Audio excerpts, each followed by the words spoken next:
Good morning and welcome. This is Father Marcus from the Costa Blanca Anglican Chaplaincy and anticipating tomorrow being in church for the second Sunday of Advent.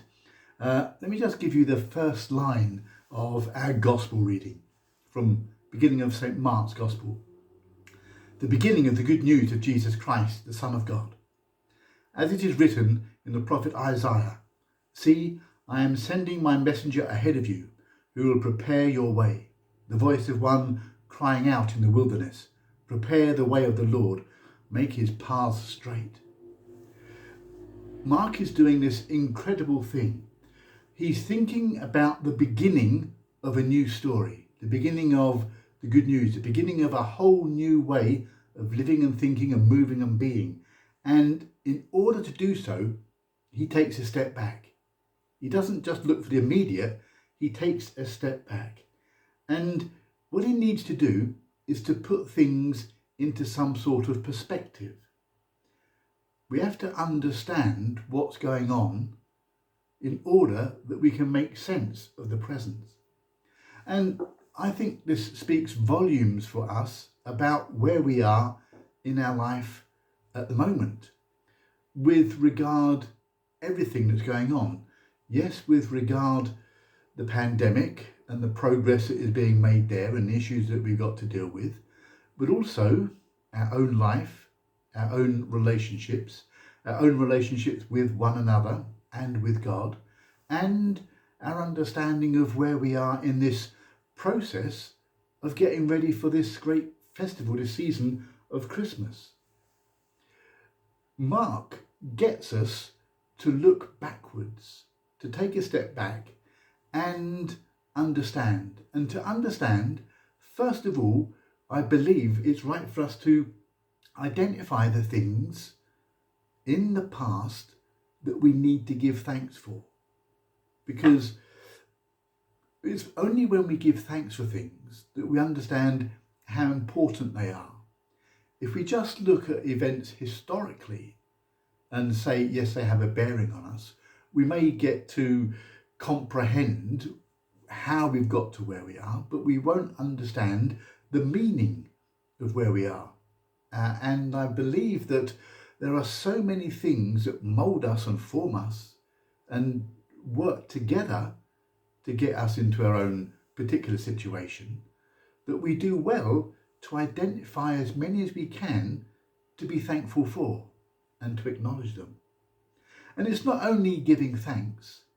What is it that has gone on in our lives or in the life of the world at the moment that we can learn from? There are so many things that cause us to trip, cause us to stumble, cause us to fall, but also so many things that cause us to get up again, so many things that cause us to slightly change direction or dramatically change direction, so many things that have enabled us to overcome obstacles. So there is a great deal of learning from the past. And then, of course, it's a whole question of putting so much into perspective. And one of the important things about this is that when we look at the present and the future, interestingly, it's not all about just us, either us as individuals or us as family groups or fellowships or even the church or even a nation. We are interwoven with one another. And the things that have come into our lives have a bearing not only on our lives, but on the lives of all those who we come into contact with, not least because of the attitudes that we hold that have been formed by the experiences that have brought us to where we are. This is my take on the beginning of Mark's Gospel, the same as in the beginning of the book of Genesis and the same as in the beginning of John's Gospel. It starts about the beginning, but we are where we are. And I believe to make sense of any of it, we need to make it personal. We need to accept and acknowledge it is as much about us as it is about everything else that is going on in the world. Let me just take this COVID thing as an example. I've heard people on the news when they've been talking either about wearing masks or about isolation or about vaccines. I've heard people saying it's my body, therefore it's my choice. Well, I have to say that is such a selfish and narrow way of looking at things, because it may well be your choice to decide whether or not you want to take a risk. But it's not your choice whether or not you spread a disease. And it's not your choice whether or not you put those who are going to care for you, if you do get it, into harm's way. So we do need to look beyond ourselves. And so what I think I'm saying is that our reading on Sunday starts us looking at this new beginning, the beginning of the good news of Jesus Christ. And that's the most important thing for us. But in our world situation, we are also approaching a new beginning as the vaccine begins to roll out and things do begin to turn from despair to hope. But it's not just about us as individuals, but we are part of the story. I want to conclude by sharing a piece of poetry with you from a book called Cloth for the Cradle, and it is from the Wild Goose Worship book. It's called Among the Poor. Among the poor, among the proud, among the persecuted, among the privileged, Christ is coming. He is coming to make all things new, a new beginning.